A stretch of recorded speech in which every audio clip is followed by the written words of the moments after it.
Bienvenue à cette séance extraordinaire du Conseil de la Guadeloupe en ce 18 décembre 2017. Tout le monde est présent, donc il y a quorum. Gardons un moment de silence, question de prendre une bonne décision.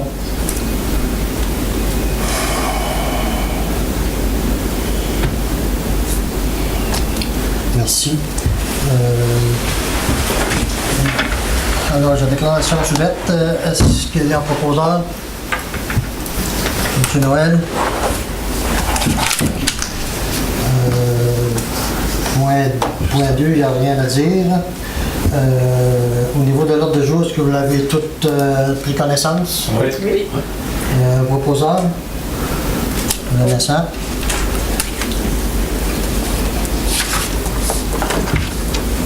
Point 4, l'adoption du budget.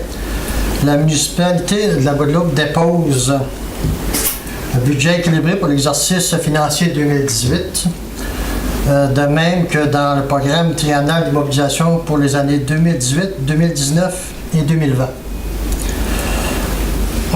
Le budget de l'exercice financier 2018 prévoyant des revenus de 3 500 827 $, de dépenses de 2 549 628 $, un excédent d'opération avec conciliation et à des fins fiscales de 951 199 $, des affectations financières 811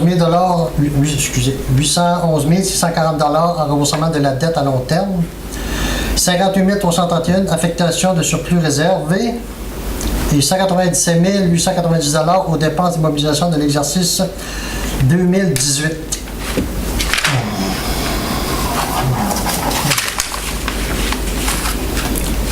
Revenus. On parle de revenus, taxation. On parle de eau, égout et ordures. 3 500 827 $. Évidemment, il y a la ligne dépenses. Peux-tu nous parler un peu des dépenses, Frédéric, au niveau de sûreté publique et hygiène? Oui, bien sûr. Donc, en sécurité publique, on a passé d'un budget de 329 370 à un budget de 361 540, donc une augmentation d'environ de 32 000, qui représente environ 10 %.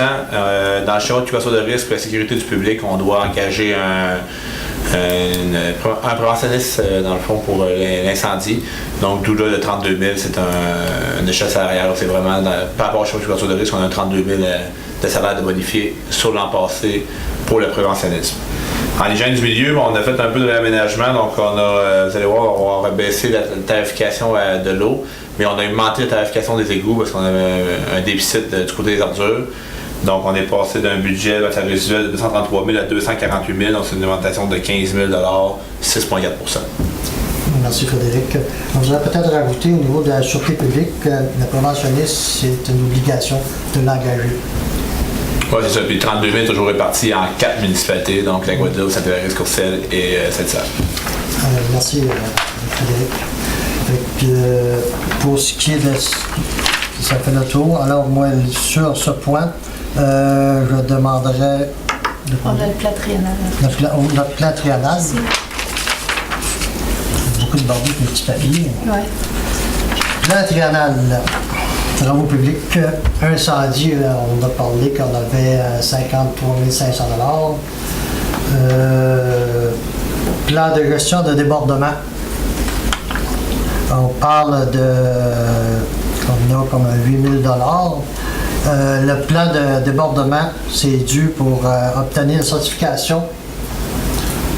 Excusez, mes petites notes sont quand même barbouillées un petit peu. Une certification autorisant le développement de notre parc industriel pour ce qui est de débordement d'eau. Pour ce qui est de plan de gestion des eaux pluviaux, le plan doit être livré en 2018 pour un montant de 12 500 $. Il y a les fossés, les calvettes qui vont se continuer dans le Saint-Jean-Baptiste, l'amélioration de ce dossier-là. Pour un montant total de 103 700 $. Loisirs et culture, il y a un pavage accès à la descente des modules des jeux et d'éclairage qui a été parlé ultérieurement au aux séances ultérieures concernant le pavage de cette partition-là, question de sécuriser l'accès par le minage de l'eau quand les enfants descendent, enfants et les grandes personnes pour justement pas se blesser. J'aurais une question par rapport à ça. Ça, c'est bien par rapport au mérite NMQ. C'est ça. Donc, on avait une subvention de 10 000 pour faire ces travaux-là. Au niveau d'autres immobilisations, des parcs d'Orange, notre ami Frédéric est spécialisé dans ce domaine-là. On est toujours dans la subvention des vagues bruns pour le compost, on a une subvention d'un montant de 33 %. Donc on a prévu aux IMO de faire l'achat des vagues bruns. On n'a pas le montant final parce qu'on est à la recherche de soumission, mais c'est ça, on a une subvention de 33 % des vagues bruns. À prendre en note qu'il y a une affectation qui est réservée par l'éco-centre pour l'acquisition de ces parcs bruns-là. Oui. Donc, pour un total, on parle du plan triennal de mobilisation 2018, 2019, 2020 de 197 890 $. Ce qui fait pas mal de tour de ça. Alors, Est-ce que 197 000, c'est vraiment pour l'année 2018? 2018 seulement. Au total, ça va être 513 830. Ouais, je remarque que ça peut changer à cours de route, là, mais je les ai donné l'idée d'ampleur, surtout pour 2018. Ben, c'est qu'on doit déposer, dans le fond, 3 années de plan triennal d'immobilisation, 2018, 2019 et 2020. En 2018, on a, dans le fond, un montant de 197 000, mais au total, les 3 années donnent 513 000. Mais ça va être revu, c'est sûr, en 2019, en 2020, mais pour le moment, c'est ce qu'on a prévu. Oui, Vincent? Ça, dans le fond, ces chiffres-là, j'imagine que le citoyen peut aller les voir sur le site de la municipalité. Moi, à la fin, mais quand le plan s'est déposé, ça va être affiché, fait accessible puis je pense Parce que là, on nomme beaucoup de chiffres, là, mais c'est... Ouais, c'est vrai, en fait, c'est pas adopté. J'ai pas de proposeur encore. C'est pas public encore. Dès que ça va être fait, la séance va être terminée, ça va être sur le site de la municipalité, ça va être accessible. Les journalistes, s'ils en veulent une copie, ils vont publier tout ça. Puis on va tout Non, c'est juste parce que... à la fermeture Mais là, aujourd'hui, c'est pas officiel si j'ai pas de Parfait, proposeur. pas de problème. à la fermeture, ça va être affiché. Super. Donc, pour tous ces petits chiffres, ça me prend un proposeur. Oui. Monsieur Noël. Période, dernier point, questions. La petite demoiselle, avez-vous des questions?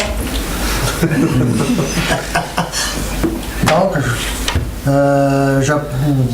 me prend un proposeur pour la clôture de la séance. Frédéric, alors, Frédéric propose la fermeture de cette séance. 19h16.